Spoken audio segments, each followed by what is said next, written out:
Salut tout le monde, aujourd'hui nous allons faire la seconde partie de la vidéo sur le deck Démoniste Unlock.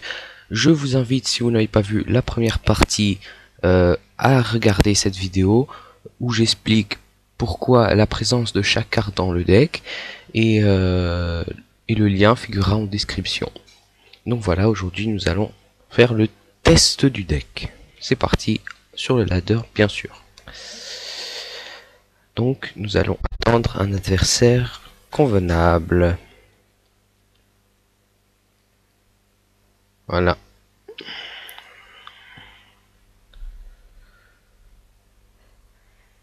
Donc avec toutes les connexions qu'il y a eu dernièrement, il ne devrait pas avoir trop de problèmes à trouver quelqu'un. Voilà. C'est parti contre un prêtre. Donc j'ai mis un peu de son, je me suis dit que ça pourrait être pas mal. Voilà. Pas trop fort. Et c'est parti. Alors un prêtre c'est pas très agressif, donc on va virer le géant de lave. Si c'était un chasseur, on l'aurait gardé. Ça qui est intéressant, il faut savoir remplacer chaque carte précisément contre chaque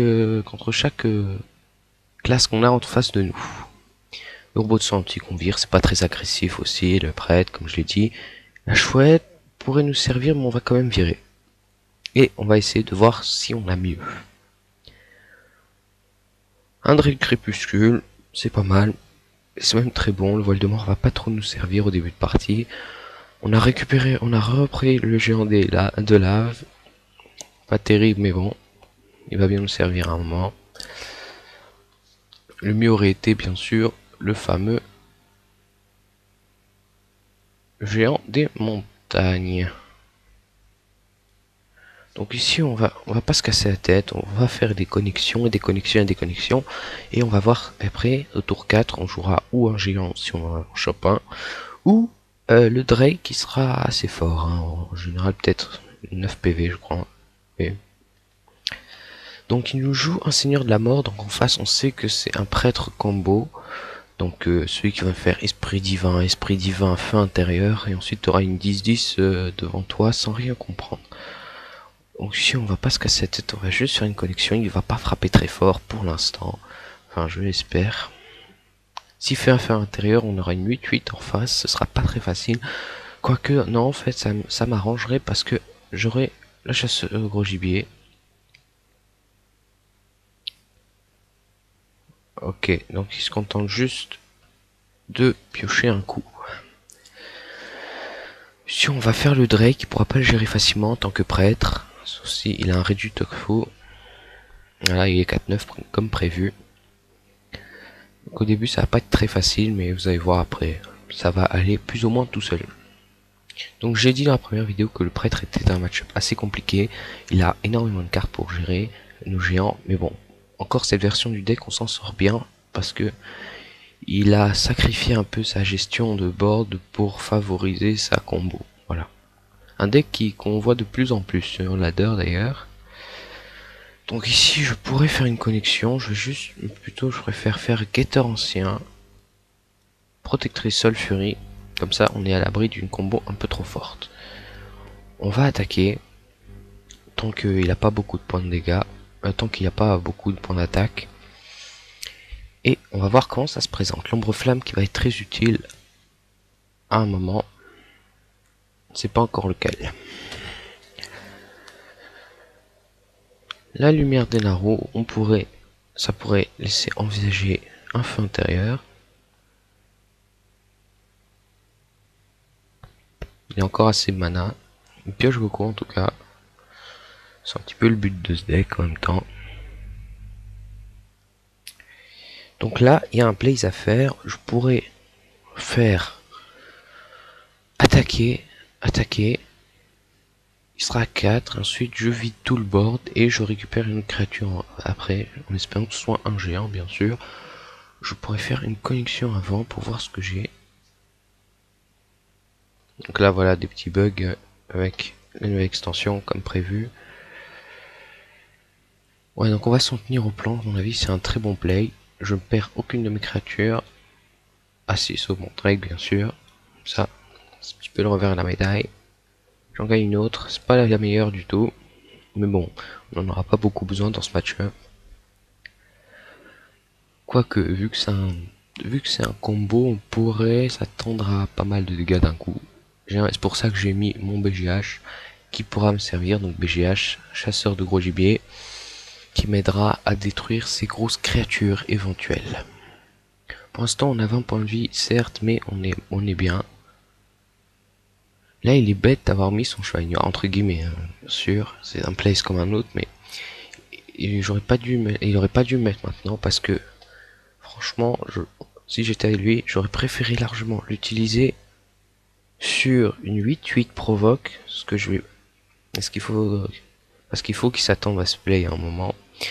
Et là, je vais pas m'embêter, je pourrais trade, mais ça me coûterait un peu cher, du coup je vais juste bombe de matière noire, et comme ça je garde un certain contrôle du board, et au prochain tour, je pourrais faire mon Argus entre les deux, et ça fera mal. Ça fera très mal, et c'est là qu'il va regretter son chevalier noir, c'est moi qui vous le dis. Donc là, il va faire un mode long mort, c'est son premier, on retient bien. Alors, en général, cette technique ne joue pas de BGH, le prêtre, il ne joue pas de BGH, jamais même. N'importe quel décliste soit.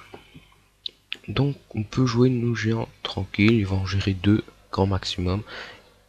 Sauf s'il a une bombe de lumière, là ce sera un peu plus embêtant. On va jouer Empereur Taurussan. On n'est pas pressé, encore une fois.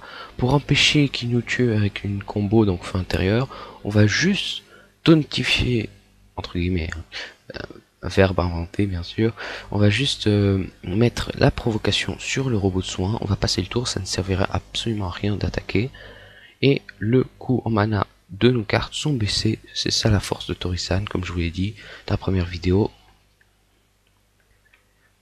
Et ah oui, Jaraxxus, si vous ne l'avez pas, vous pouvez, à part avec Taurussan, vous pouvez aussi le remplacer par une Alexstrasza. C'est les mêmes effets, c'est les mêmes effets, c'est pas aussi bon, mais dans un certain sens, ça peut faire du bon boulot.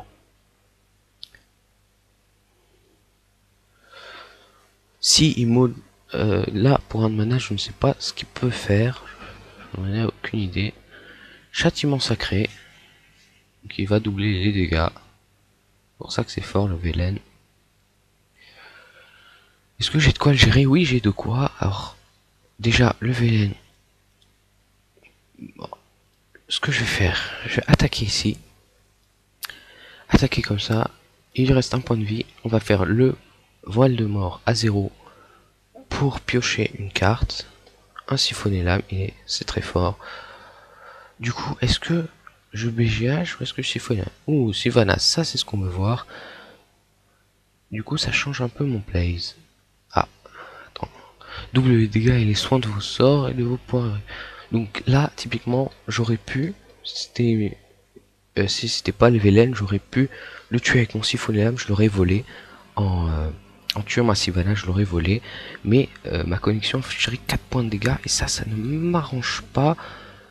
Alors, ce que je vais faire, je vais juste jouer un géant et un BGH. Voilà, et fin du tour. Et là, Taurussan qui refait encore le boulot.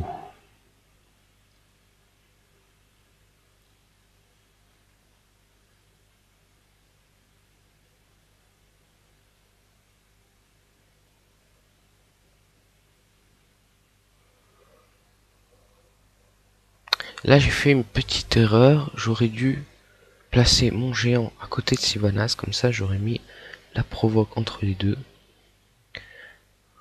Si tu montes Taurussan, je pourrais faire cette fameuse provoque. Mais là, je ne peux pas.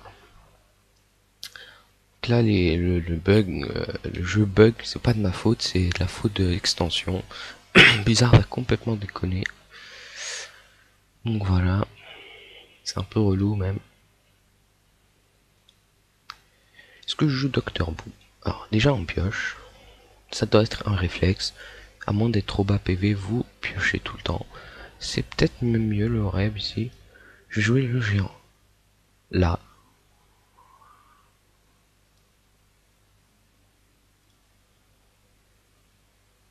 Je mets mon Argus.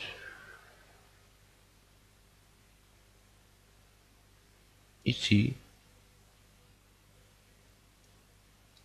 Et ici, on n'est pas pressé, on face. Voilà. On va pas mettre la provoque, on n'est pas pressé, je vous l'ai dit. Et là, le Torusson qui fait la game, et là, on a pratiquement gagné. Je ne vois pas comment il pourrait s'en sortir avec, sauf une bombe de lumière, bien évidemment. Et là, j'ai encore Dr Boom, qui est un très bon comeback. Donc là, il va tuer à peu près à peu près tout mon board. Je vais lui voler, bien évidemment, grâce à ma Sylvanas, son petit pyromancien sauvage, et j'ai gagné. Il avait perdu 2 géants 9-9, ça ne pardonne pas.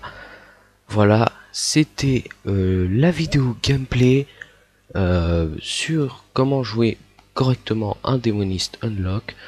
Je vous invite à aller voir, comme je l'ai dit, la première vidéo en description. Merci d'avoir regardé. Salut à tous pour un nouveau tuto et de nouveaux